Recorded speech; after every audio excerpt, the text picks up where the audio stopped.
Hi everybody, Trevor Gold with Gold Computing, and today I'll be performing an unboxing and initial review of the Samsung Notebook 9.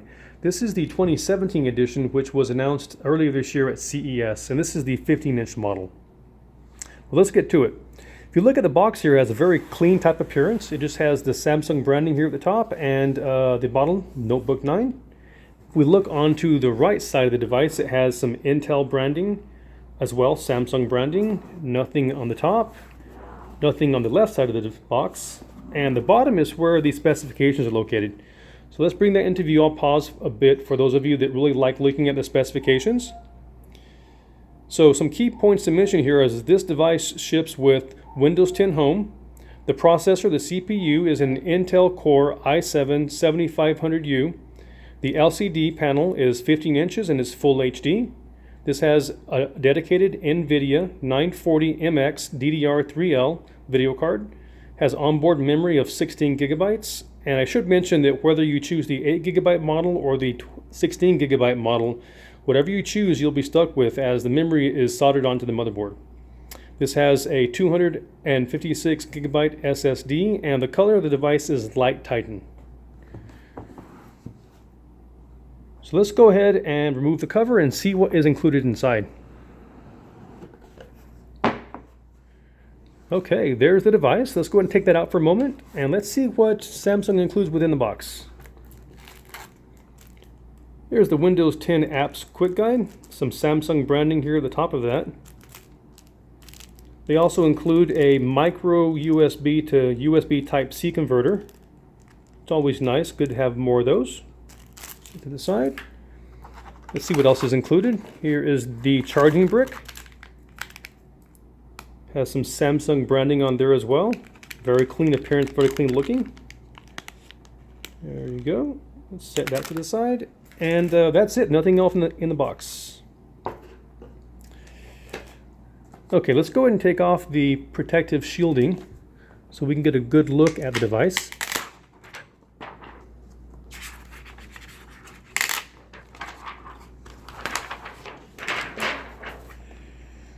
Okay, and here we go. There is the device. You'll see on the front of it, again, a very clean type appearance. It only has the Samsung branding, slightly reflective there in the light.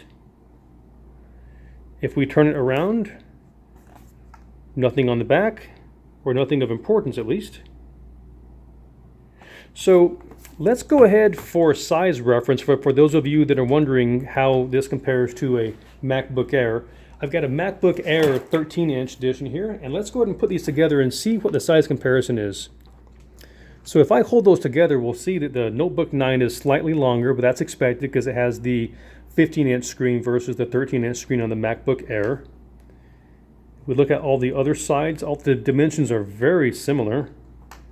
As far as how thick the device is, if we hold them together here, you'll see that they both start out about the same width, and the MacBook Air tapers down, whereas the Notebook 9 carries the same size pretty much throughout. Okay, let's go ahead and open the lid here. Let's see how the keys are laid out. So here's sort of an up-close look at the key layout. Gives you an idea of how far apart the keys are spaced. Here is the power button up here, upper right-hand corner. Here's a fingerprint sensor, which once you register a fingerprint, it will allow you to log in with a fingerprint versus a username and password. So that's very neat. So let's go ahead and compare that to what we see on the MacBook Air.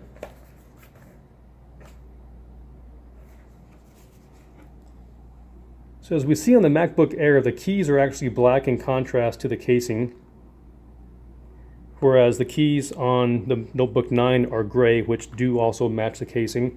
If I were to hold these together, the touch pads there look very similar in size. Okay.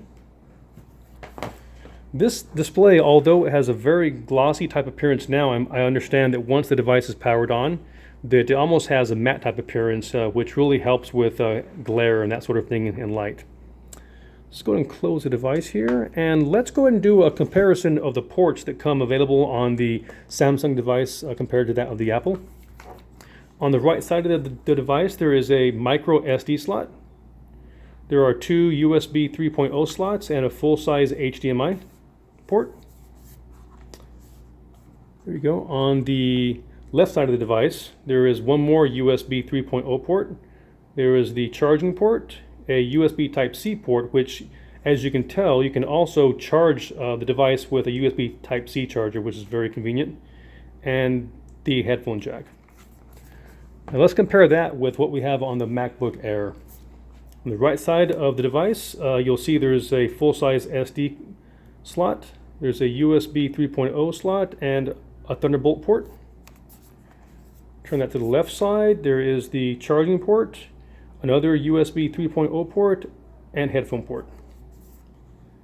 So it looks like the Samsung device has one additional USB 3.0 port above and beyond that of the MacBook Air. Okay, well, that is pretty much what I wanted to show and demonstrate in my unboxing and initial first impressions. I can tell you that the device does feel very good in hand. It's very light. I can hold it from the corner, and it's very easy to carry. It's only 2.73 pounds.